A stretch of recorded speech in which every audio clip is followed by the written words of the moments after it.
Ao entrar em muitas igrejas modernas, podemos observar uma prática ausente na vestimenta das mulheres, o véu. Este simples ato de cobrir a cabeça, antes comum em cultos cristãos, desapareceu em grande parte. As razões para essa mudança são complexas e variadas, refletindo normas culturais em evolução e interpretações das Escrituras. A pergunta que surge é: o véu é apenas uma prática cultural irrelevante para os dias de hoje, ou possui um significado mais profundo e duradouro, enraizado na doutrina bíblica? Um argumento comum contra o uso do véu aponta para seu contexto cultural no primeiro século. Críticos sugerem que Paulo, em sua carta aos Coríntios, estava apenas abordando um costume local, não estabelecendo uma regra eterna. Eles argumentam que as mulheres na antiga Corinto cobriam suas cabeças como um sinal de modéstia e submissão aos seus maridos, uma prática comum naquela sociedade, mas não universalmente obrigatória para os cristãos ao longo do tempo e das culturas. Essa perspectiva enquadra o véu como um artefato cultural, importante em seu contexto histórico, mas não mais relevante para a igreja moderna.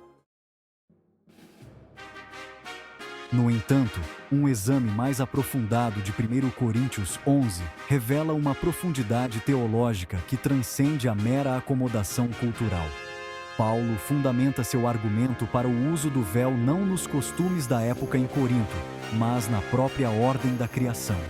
Ele apela aos princípios da criação, à hierarquia do ser, aos papéis distintos de homens e mulheres, e até mesmo à presença de anjos para sustentar suas instruções. Isso sugere que o véu, para Paulo, não era uma prática cultural superficial, mas uma expressão visível de verdades teológicas profundas. Paulo inicia seu discurso sobre o uso do véu apontando para a ordem da criação. Ele declara: "Quero, porém, que entendam que a cabeça de todo homem é Cristo, e a cabeça da mulher é o homem, e a cabeça de Cristo é Deus." 1 Coríntios 11:3. Este versículo estabelece uma clara hierarquia dentro da criação, com Cristo como a cabeça do homem, o homem como a cabeça da mulher, e Deus como a cabeça de Cristo. Essa hierarquia, argumenta Paulo, não é arbitrária, mas reflete o próprio design e ordem estabelecidos por Deus na criação. Seção 5. A hierarquia do ser: homem, mulher e Deus. Essa hierarquia, no entanto, não implica inferioridade ou desigualdade em essência ou valor. Pelo contrário, ela destaca a beleza da ordem divina e a harmonia que deve existir entre todos os seres criados. Em vez disso, fala de uma ordem divinamente ordenada de autoridade e submissão dentro da Trindade e dentro da humanidade. Essa estrutura é um reflexo da própria natureza de Deus e de como Ele deseja que vivamos em comunidade. Assim como Cristo, embora igual a Deus, se submete voluntariamente à autoridade do Pai, demonstrando humildade e obediência, também a mulher, criada como ajudadora e contraparte do homem, reflete a glória de Deus por meio da submissão à liderança de seu marido. Essa submissão não diminui seu valor, mas realça sua dignidade e propósito. O véu, nesse contexto, torna-se um símbolo visível dessa submissão, um sinal de respeito e reverência à ordem estabelecida por Deus. Uma lembrança tangível da ordem criada e do lugar da mulher dentro dela. Ele serve como um lembrete constante da beleza da harmonia e da paz que vem de seguir a vontade divina. Seção 6. Papéis e reflexos. Diferenças com um propósito. Além disso, Paulo destaca os papéis distintos atribuídos a homens e mulheres na criação. O homem foi criado primeiro, à imagem de Deus, e recebeu a responsabilidade de liderar, prover e proteger. A mulher foi criada do homem, como sua auxiliadora e companheira, refletindo a imagem de Deus de uma forma única e complementar. Essa distinção de papéis, argumenta Paulo, se reflete na cabeça descoberta do homem, significando sua responsabilidade direta perante Deus, e na cabeça coberta da mulher, significando sua submissão à autoridade de seu marido. Seção 7. Anjos entre nós. Uma perspectiva celestial. Paulo introduz outra dimensão intrigante ao debate sobre o véu, a presença de anjos. Ele escreve: é por isso que a mulher deve ter sobre a cabeça um sinal de autoridade, por causa dos anjos. 1 Coríntios 11:10. Embora o significado preciso deste versículo seja debatido, ele sugere que os anjos, como seres espirituais que observam a ordem criada, reconhecem e respeitam os símbolos visíveis de autoridade e submissão dentro da igreja. O véu da mulher, portanto, serve como um testemunho não apenas para seus homólogos humanos, mas também para o reino celestial. Seção 8. O véu da natureza, cabelo e sua insuficiência teológica. Alguns argumentam que o cabelo da mulher serve como um véu natural, tornando uma cobertura física desnecessária. Eles acreditam que a beleza e a glória do cabelo longo são suficientes.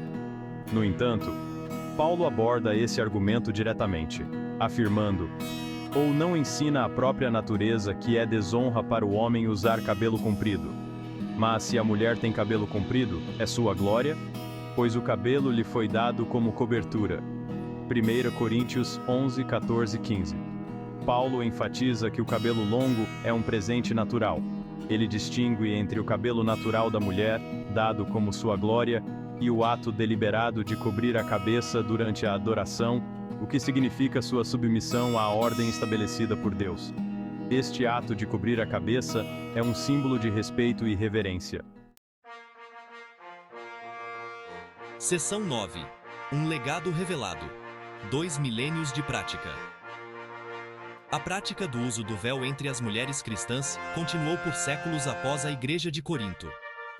Os pais da Igreja primitiva, como Tertuliano, Clemente de Alexandria e João Crisóstomo, afirmaram o uso do véu pelas mulheres durante o culto.